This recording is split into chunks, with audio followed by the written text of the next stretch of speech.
अब इस पॉइंट पे कई लोगों का ये भी कहना होता है कि भाई मैं तो 10 सालों से रिफंड मंगवा रहा हूँ, मेरा आज तक कुछ नहीं हुआ। तो एक बात बताओ, मैं 15 साल से बाइक चला रहा हूँ और विद ग्रेस ऑफ गॉड आज तक मेरा एक्सीडेंट नहीं हुआ, ना मेजर ना माइनर, कुछ नहीं। तो इसका क्या मतलब आगे एक्सीडेंट नहीं हो सकता?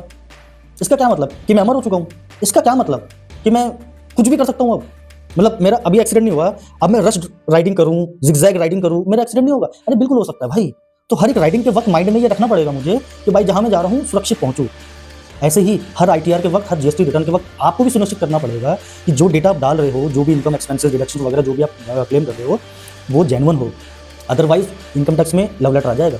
लव लेटर मतलब इनकम टैक्स का नोटिस, वो सेक्शन 143 के अंदर नोटिस आता है, इसलिए हम प्यार से उसे लव लेटर। उस लव लेटर के बाद आप ढूंढोगे फिर उसी बंदे को जो जेन्युइन आपको जीएसटी इनकम टैक्स के प्रोविजंस बताता है।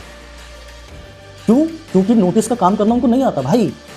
जो यूट्यूब से रिटर्न फाइल करना सीख रहे हैं जीएसटी इनकम टैक्स, हम नहीं करते यूट्यूब से देख के भाई, हमने पढ़ा है।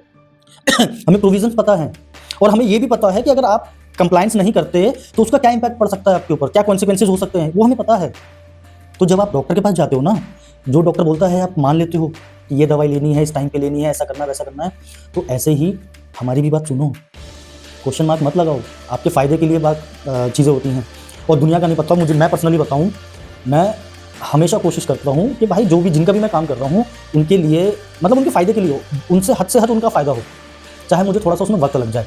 लेकिन जब दुनिया क्वेश्चन मार्क करने लग जाती है, फिर मुझे ऐसा लगता है यार कि हम तो पागल थे, इतने साल लगा के हम सीए कर रहे हैं, इतने साल लगा के हमने इनकम टैक्स जीएसटी पढ़ा है। असल में सीए तो ये लोग हैं, इन्हें सब पता है, इनको सब आता है, इनको सबके बारे में पता है, सब लॉ पता है, जीएसटी पता है, इनकम टैक्स पता है, वैट पता है, कस्टम पता है, इनको सब पता है बिना पढ़े। अरे नहीं,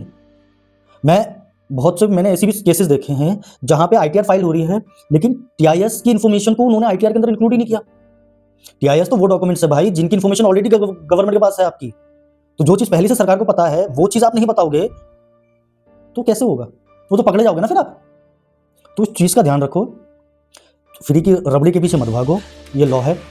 लॉ कंप्लायंस करना आसान है भाई, कंप्लायंस करना सस्ता है नॉन कंप्लायंस से। एक बार नॉन कंप्लायंस करके देखो, घर, दुकान, कारखाना सब कुछ बिक जाता है लोगों को। भाई साहब, अभी इनकम टैक्स जीएसटी को नहीं जाना है आपने, हम पढ़ चुके हैं, हमें पता है, अंदर की सारी चीज़ें पता है कि उसमें क्या चल रहा है, उसमें क्या क्या परिणाम हो सकते हैं। आप कुछ नॉन कंप्लायंस करते हो और उनके पास तो बिल्कुल मत जाओ जो हर हाल में आपको सारे के सारे रिफंड क्लेम करवाने के लिए तैयार बैठे हैं। क्यों? उनको पैसे कमाना है यार।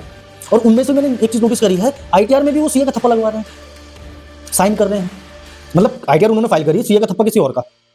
अरे भाई, आईटीआर में सीए की साइन की क्या जरूरत है यार? ऑडिट थोड़ी है, ऑडिट में साइन की जरूरत पड़ती है, आईटीआर में नहीं पड़ती, कंप्यूटेशन में नहीं पड़ती, एक्नॉलेजमेंट में नहीं पड़ती। लेकिन वो ऐसा क्यों करते